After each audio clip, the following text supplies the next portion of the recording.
Thank, Good evening. Thank you all for coming.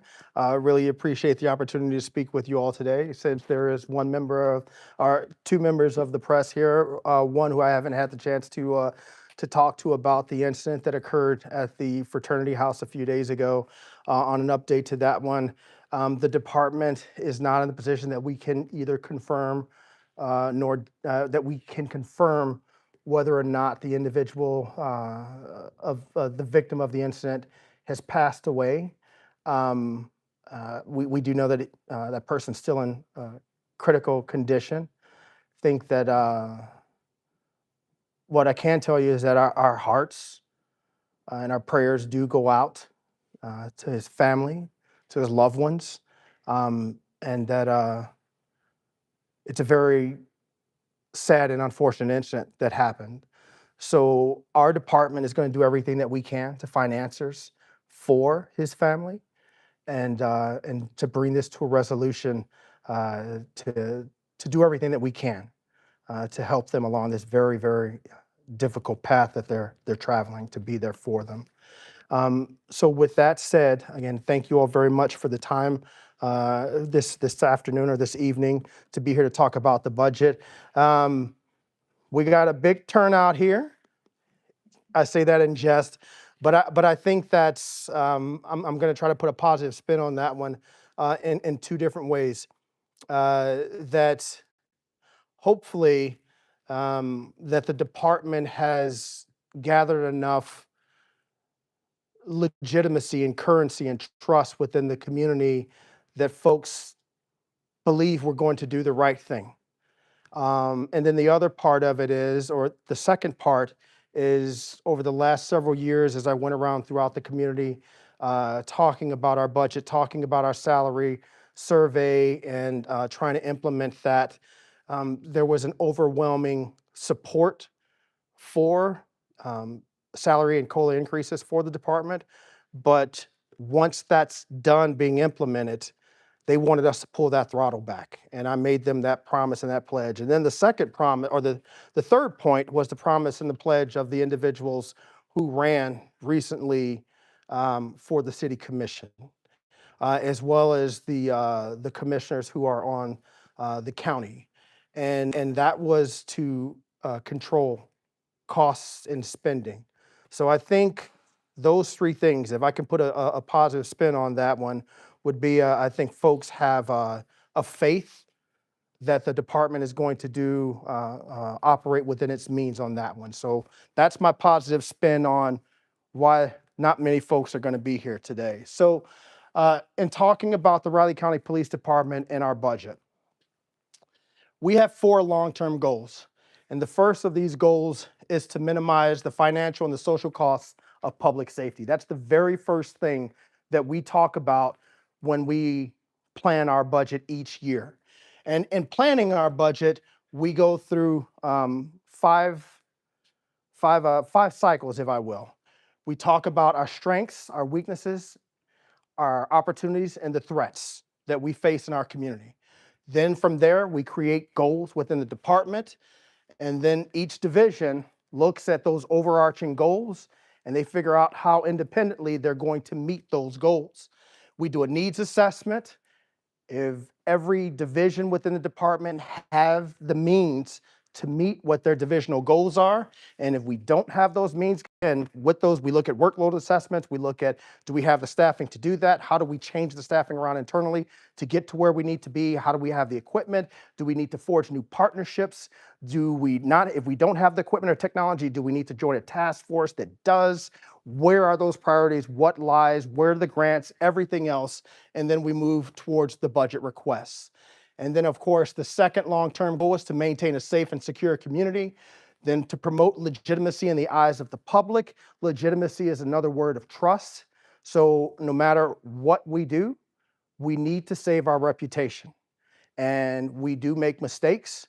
But the thing is, when we do make mistakes, we are upfront about them. We are transparent about them. We acknowledge them. And then we move forward from them. And then we safeguard operational readiness and we increase our resiliency. We make sure our teams are strong physically, mentally to do their jobs. And then we create a culture of service throughout the organization, meaning we put each other first and we put our community first. And that's one of the things that we're going to do with this budget.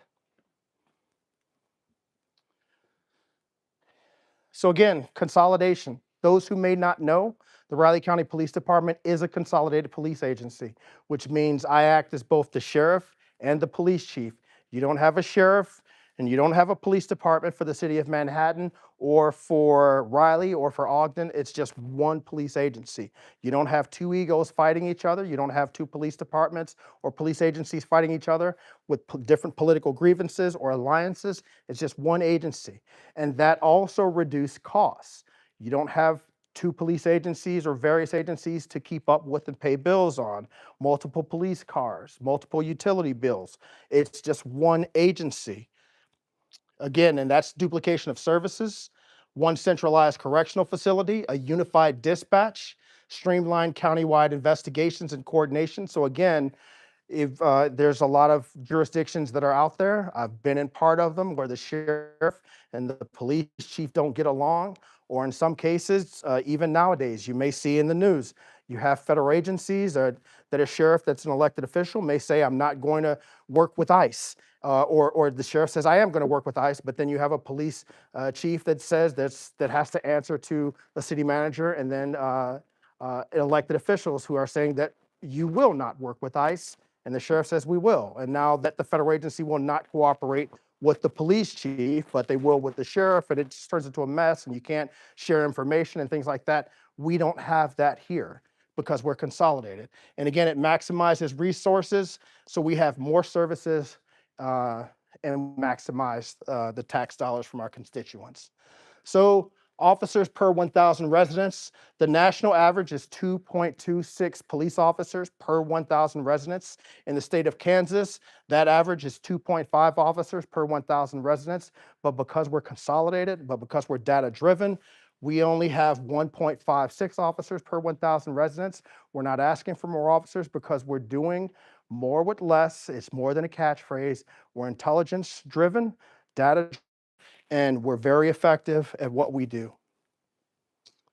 For the last 22 years, we've enjoyed one of the lowest crime rates in the state, in the country, I would also argue. You can see what that trend is. We're always trending down, and in the last year, we've been at the 5-year lows for all of our criminal index, or for the majority of them. And this here is a budget. Now, again, because we are a consolidated law enforcement agency, we're the only one in the state of Kansas. I can't give you an apples to apples comparison of how or where we rank. What is the cost of policing for the Riley County Police Department? Because I can't say, well, look at Salina because they're also consolidated. It's just us. So the closest thing that you would have to do is say, well, the sheriff over here in this jurisdiction that's similar in population, as well as the police department over here, this is what they're spending, and vice versa. So if you look at Saline, Butler, Riley right there in the middle, Leavenworth, and Douglas County, this gives you an idea of how much of their budget goes towards police servicing. And in the middle, or the lines in or the numbers in the boxes give you the populations. So you'll see, if you look at the money, 8.92% of tax dollars go to support the Riley County Police Department.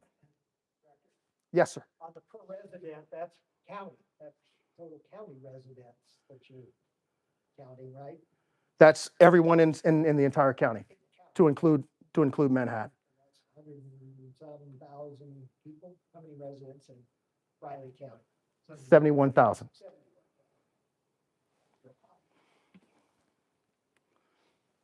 I also looked at a few months ago, or when I re-upped my contract, the Mercury Manhattan did a quick expose on how much I made. It's good because we need to be transparent and accountable to the taxpayers. My salary was published, a little over $197,000. To give that perspective again, this is where I fall. Again, it's a consolidated agency. I act as both the police chief and the sheriff. The difference here is I have a jail, which is you have for law enforcement, sworn law enforcement, Sorry about that. Law enforcement is arguably the highest liability for any city manager or any mayor. And the correctional facility or a jail is even a higher risk liability. And we have both of them here with the Riley County Police Department. So you combine the two of those, and this is where the salaries lie. And the top here, you'll see the salaries, the middle, the population, and then the final block talks about what the crime rate is. So you'll see in that salary where I fall at 197,000, and then the populations of what other folks are responsible for and how much they make. At the top, it's Overland Park at 283,000, and here's the source of where I got the information from. And all the way at the end, it's Salina at 150,000 with a population of 46,000 people. So, in looking at our budget, the biggest considerations that we had were to maintain competitive wages to support recruitment and retention. Riley County is and after a while, there's only so many people that you can attract and keep. We have a transient population. We have students, we have military, we have folks that are retiring, we have military families. So in a lot of cases, we have spouses who are coming here and they think they're going to be here for quite a long time. They become police officers, they become correctional staff, they become professional staff, and then they move on after 2 or 3 years. So even more so than any other police agency. So we have to work on keeping that retention up. So in keeping retention, the one thing that we can control is culture. We can control morale. So we want to make sure that we have a very strong culture, a very good morale, that folks want to stay here. Because when you get older, money's not as important as being at a place where you want to go to work, being at a place where you have training and equipment and that it's safer to go to work. But I think even more important than that is a community that you are supported, that you feel supported. And that's one of the biggest selling points that we have at RCPD when we do ride-alongs, when we talk about our job, when we go to job fairs is, hey, respectfully, you can go to City X and they may be offering you this much money, but they're offering you this much money because you're dealing with a community that wants to defund you. You're dealing with a community that will sooner cuss you out or spit at you or fight with you if they fighting for your life. Here at the Riley County Police Department in our communities, they help you. They will give you candy. They will wave at you with all 5 fingers. This is a great community to be at. So those are some of the great selling points that we have. So we want to address rising non-personnel costs, as I mentioned, utilities, insurance, what our contracts are for gasoline, for electric bills, so and so. Evaluate our agency programs to make sure they're aligned with mission critical duties. So for example, if we're using, if we have a contract to do evaluation forms, but the technology is so far behind or it's obsolete, we can get rid of that contract and move to something different. So every year we want to evaluate our programs, our contracts to make sure that they're where they're supposed to be, that they align with what our priorities are. And then we want to minimize future budget impacts to the city of Manhattan and Riley County. And that's something that our law board constantly reminds us of. If we say that, hey, we want to implement or we have a contract that we want to enter into, they are very, very cognizant of we don't want to enter in a contract that future law boards are going to have to pay for. So there's a lot of diligence that goes into that, and there are a lot of questions that are being asked at our level, internally, from individuals who are looking at what the product is or what the potential service is, from their supervisors to their divisional commanders, to the deputy director, to myself, and then ultimately to the law board. So for our staffing and our vacancy rates, as I talked about culture, as I talked about being a place that people want to come to work at. In law enforcement, even now, especially during COVID, nobody wanted to be in law enforcement. I can tell you a story about how parents were going to police chiefs and they were asking questions like, why my son should come to your department, would you recommend law enforcement to my son? And police chiefs were saying, no, I wouldn't do that. It's like, well, then why would I have my son sign up if you wouldn't even recommend your son to do it? So there were a lot of different questions and a lot of different things, and people weren't sure. People were jumping ship from the profession, if you will. Well, here at Riley, and that's still even going on right now. And I had mentioned it in years past, all the way even up to now to this current law board, that it's not sustainable for law enforcement agencies to keep saying, well, we can't get people in the door, so we're going to have to keep increasing salary. It's not fair, it's not sustainable to other agencies who are doing the right thing with culture, who are doing the right thing with community. It's just not sustainable.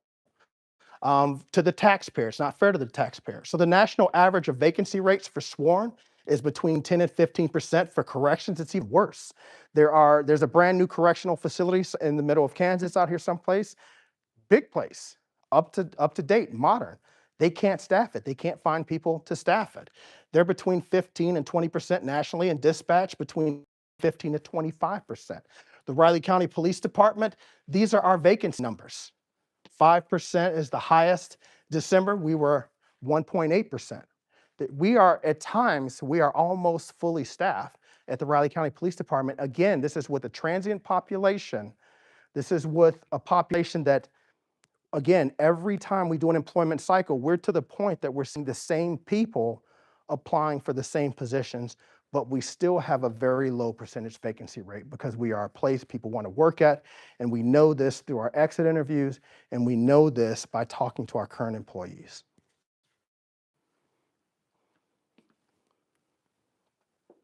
We are a service-driven organization. 88% of our budget is invested in personnel. In the last 4 years, we have looked at or reallocated, cut and reallocated over $1 million from our budget to cover increased operational expenses, as well as salary increases. So we did not say we're not going to change internally with what we're doing. We're just going to say we need more money because we need to cover salary. We need to cover operational costs. We have to have skin in the game too. We have to show fiscal responsibility as well. So that's what we did as well. Any additional cuts that we have, and I truly believe this, are going to affect our current levels of service, response time, training, and our staffing allocations. I'll show you a slide in a minute that will they'll show you some of the things that we've talked about, but often in times when you get to the point that you're cutting, one of the first things that goes is training. We have not had significant liability lawsuits, injuries, deaths on duty, things to that effect because of the culture, but especially because of training. We have not sacrificed training, and that shows in the amount of complaints, that shows in lack of lawsuits, that shows in lack of disciplinary issues that we have with our department, that shows in CALIA accreditation, shows in everything, that shows in culture, that shows in morale, that shows in all of it. Training, and that shows in lack of line of duty deaths. So I would argue that any additional cuts, when it's expensive to fund the Riley County Police Department, it is. But if you want to look at it from a business perspective on that return of investment, what are you getting? You're getting A1 service, you're getting cases that are being solved, you're getting investigators and officers that are trauma informed, that are well trained, that know how to do their job. So we want to make sure that our response times are up, that we maintain our accreditation, and that the contracts that we do have, they're there because they fulfill the current role and the priorities. So public safety, again, is fundamentally a people-based service. We can't use AI to do law enforcement. So I operate this department with the scope of the CEO. Again, as I mentioned earlier before to my friends with the news, WIBW, that my role would be essentially one of, I would be that CEO of the agency. I would be at that same level of a city manager because I have a law board that I report to, whether my peers in law enforcement report to a city manager, who in turn report to a city or a county commission. So I have a human resources, I have IT, I have finance, and I have facilities and maintenance. And this structure, again, allows us to deliver responsive, high-quality service, autonomous service to the public. We take this very serious. We take our legitimacy and our culture very, very serious. So Um, there are some comments on social media. We do read social media. I do read social media. And some folks are saying, well, we're just going to use increased costs or increase money from the budget. We're going to ask them because we want shiny objects. Well, this slide here, this slide is not to say, well, we want to scare people, or I want to purposely scare people to, to give us more money, because I'm not asking for any of these different things. But part of the strengths, weaknesses, opportunities, and threats that are out there, this is some of and these are some of the things that we have to overcome, that we have to find ways to make do. And these are some of the things that the Riley County Police Department, as well as law enforcement agencies across the country, are dealing with. So CSAM, or child sexual abuse materials, the Riley County Police Department cannot do. We don't have the money to pay for technology that helps us do proactive investigations for child sexual abuse materials. We don't have the technology to proactively work on narcotics trafficking on the internet and on the dark web. We don't have technology to deal with investigations, period. Not even going to talk about proactivity, but investigations on cryptocurrency and fraud. So if you watch something like Scammer Payback on YouTube, when folks are being scammed and duped out of their life savings, out of $100,000, $200,000, the best we can do is tell somebody to call the NW3, IC3, and say, file a report with them. The Riley County Police Department cannot investigate that. And that's embarrassing for me. I can't help members of my community retrieve their life savings because I don't have the means to do it. I don't have the money to do that investigation. Internet and human sex trafficking. I don't have the technology to pay for that, so I have to partner with other agencies and other state agencies to make do with that. I don't have the money to pay for. I have to reach out for grants to pay for protection for public spaces, critical infrastructure, the jails, from drones, vehicles, firebombs, or other forms of IEDs. I don't have that technology for vehicle arresting barriers. I don't have the technology to stop drones from coming in, from doing surveillance, from coming in at planes at the airport, from NBATH, or at the school.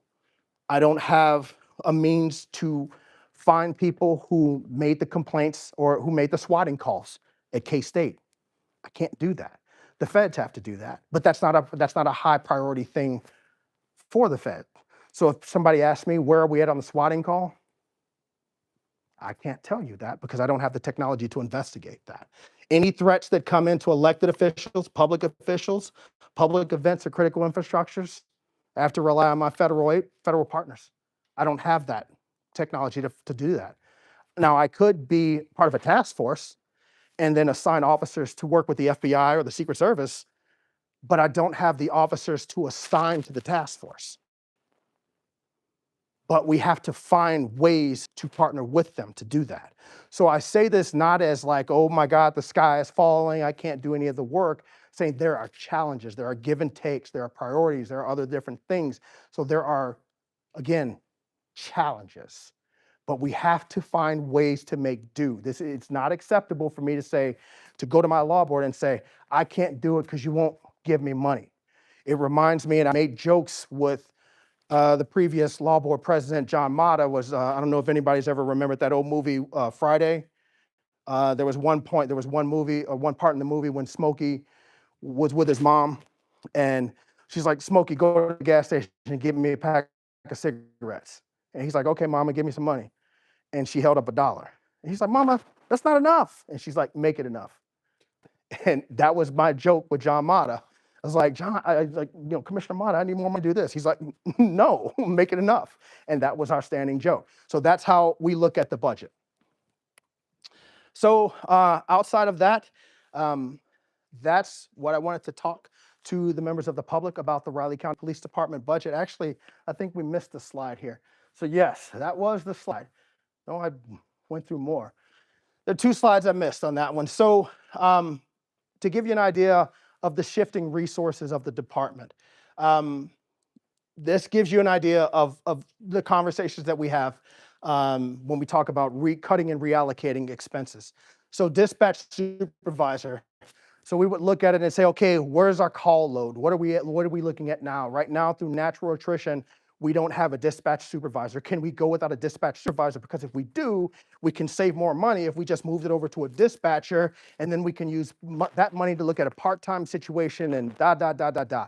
Can we make that work? Well, I don't know. I think we can make it work. Let's try it and see if we can make it work. So we'll get rid of a dispatch supervisor position at a cost of $103,000, move that to a dispatcher position at 52, and then we'll take that, look at full-time salaries, move it over, and use that as money to pay down for other expenses that we know we need to pay.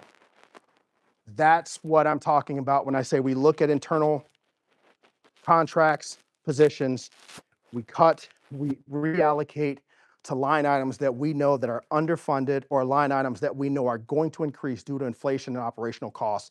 And that's how we pay for things. So we've looked at, unfortunately, our co-responder, which is our mental health co-responder. We know it's a very valuable position, but Pawnee has the majority of we have about 80% of our officers are CIT trained. Pawnee Mental Health has a mobile crisis response team. Can we justify having a co-responder paying for that salary? That's a hard question. I don't think that we can maintain that contract. So we're going to take that money and reapply it someplace else. But with that being said, we know that we have an issue related to behaviors from some members of the homelessness population in the downtown area. So with that, I would strongly urge the city and the county governments to say, you may want to think about reaching out to Pawnee Mental Health Services and seeing if there's anything that they might need to help deal with the behavioral services, because we no longer are going to be able to support that issue. So they may have some needs there. So everything that we've come down to, we came all the way down printing, taking $1,500 down. That's the level of cuts and reallocations that we've gotten to. And again, even with, we were paying members of staff extra money to help go out into the community to recruit people. We've cut that pay. Again, because we're at percentages no higher or no lower than 5% of staff. And so this is the level that we're at, and to help bring that level down, that ask to the law board. So finally, this is our ask, or these were the budget proposals that we brought to our law board. The only reason this one was brought to the law board was because historically, the Riley County Police Department has always looked at the CPI for the Midwest and said, this is the COLA, and it's always been a year behind. That the COLA is 2.8. We've traditionally asked for a 2.8 COLA, but we know the cost of prisoner food is high, and it's growing higher. So in addition to showing what the CPI is for the COLA, we've asked, can we look at $40,000 to help us with the rising cost of prisoner food? So we showed traditionally what the 2.8 is, what the prisoner food is. That comes to 3.42. When we do carryover, it drops from $1 million to 861, which is a 2.84%. Realistically, with what I've said to you all before, that's not going to fly. Second part was only put up here because a member of the law board asked that question. What would a 1.5% COLA look like? That's what it looks like. The base, sorry, I should mention, the base is, that's a promise to the members of our department. And that's what I'm fighting for, is the base is a merit increase. So if I have Officer Joe Smith or Joanna Smith, and Joanna Smith does their yearly evaluation and they did great, and they're ready to move from a step 5 to a step 6, that's going to be a $1.50 an hour increase. Then I think that we owe Officer Joanna Smith that $1.05 increase, because that's our contract to Joanna Smith. We owe that money to her. So that's the cost of doing business, is to give her that merit increase.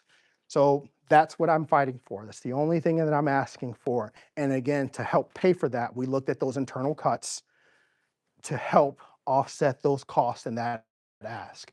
So this 1.5% COLA, that's what, the only reason that's up there is because a member of the law board asked what that looks like. And again, there's the prisoner food. And that comes to, after the rollover, 1.86, What I am recommending to the community, or what I'm recommending to the law board and publicly, is only a base pay, which will cost $389, 0% COLA, and a prisoner food increase, which will be after rollover, $212,000, 255, which is 0.7% increase. That's all I'm asking the law board for. Keeping in mind, sooner or later, future law boards are going to have to look at COLA. They're going to have to look at salaries. They're going to have to ensure that the Riley County Police Department does stay competitive with other police agencies. Otherwise, you're going to see things fall. You can't just not pay or ignore where you're at when you have a team that's already on top and that's been on top, and not pay them. Sooner or later, you're going to have to make that adjustment. But the department is ready to step up. The department has heard the community. The department's ready to do it. We've thanked the community for giving us COLA in the past. We've thanked the community for giving us our salary increases. We understand people are hurting. We don't want to contribute to that. We want to do this. Everybody understands this. I've talked to our department. That's where we want to be at. So I'm saying that publicly. Here, saying it, I said it internally to our department, said it to our FOP, I've said it to the law board, and I'm saying it here. It's what I recommend our law board do. Okay? Again, there is that caveat.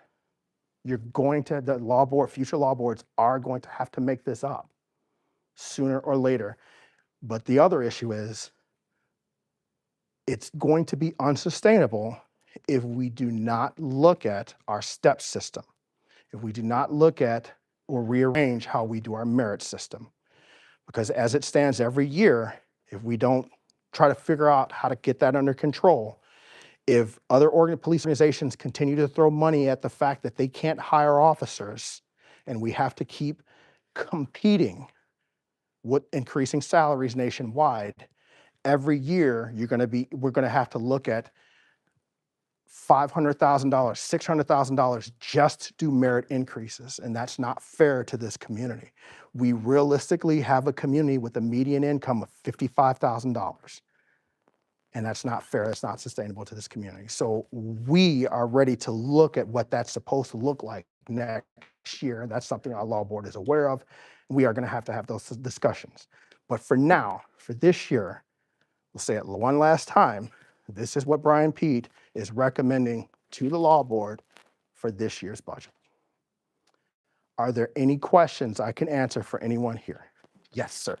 So can you explain the step increase system a little bit more fully? Is with each step, they have to earn it, and that is not necessarily every year. It might take 3 years to take a step.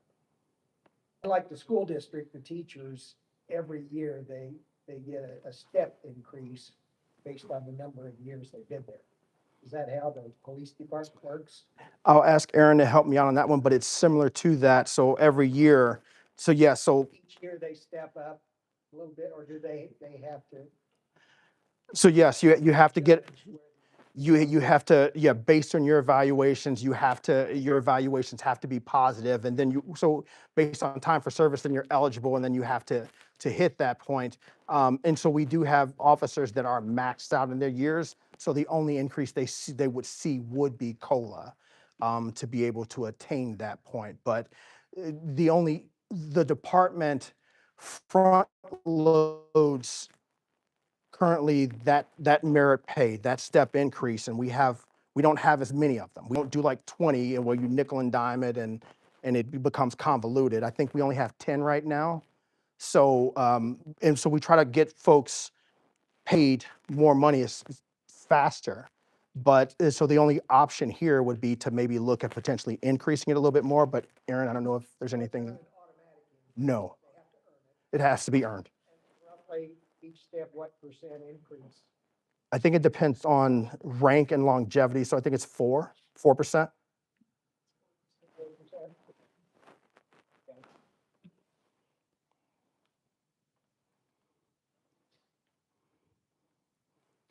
Are there any additional questions I could answer for folks? Okay.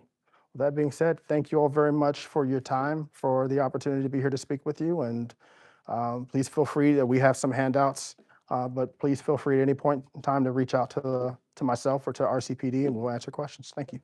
You said Yes. it's got 20 steps? No, I'm saying we don't want to go to 20 steps, but we only have 10 steps right now. 10. So over an officer's lifespan, Hopefully, he works there 25 years. that's why he's talking about cost of living is Yeah. always a factor because you do get tenured out. But I'm just trying to understand, Yep, so, by doing a good job, how much increase? yeah, as long as you're meeting to exceeding is kind of the words that we use in our evaluation system. Whatever. I would say most of our staff achieve that, they do well, I think we have good supervision, but not always, not everyone, sometimes they need more time and a pay grade to want to be motivated to do, earn that next step. But to that, again, majority of people do hit that meets or exceed standard, but I also credit that to a lengthy and a very diligent hiring process that we always shoot for a certain type of character that we do more than often find very successful people that do have very good careers within the department.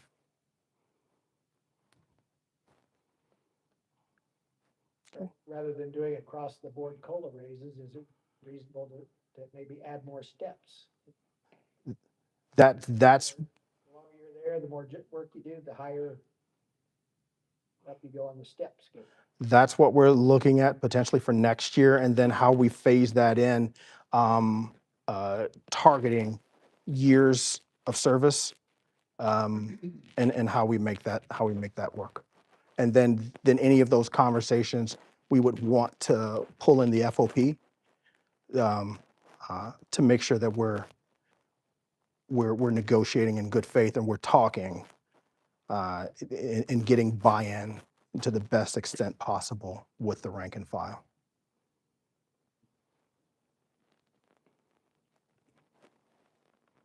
Okay, thank you all very much.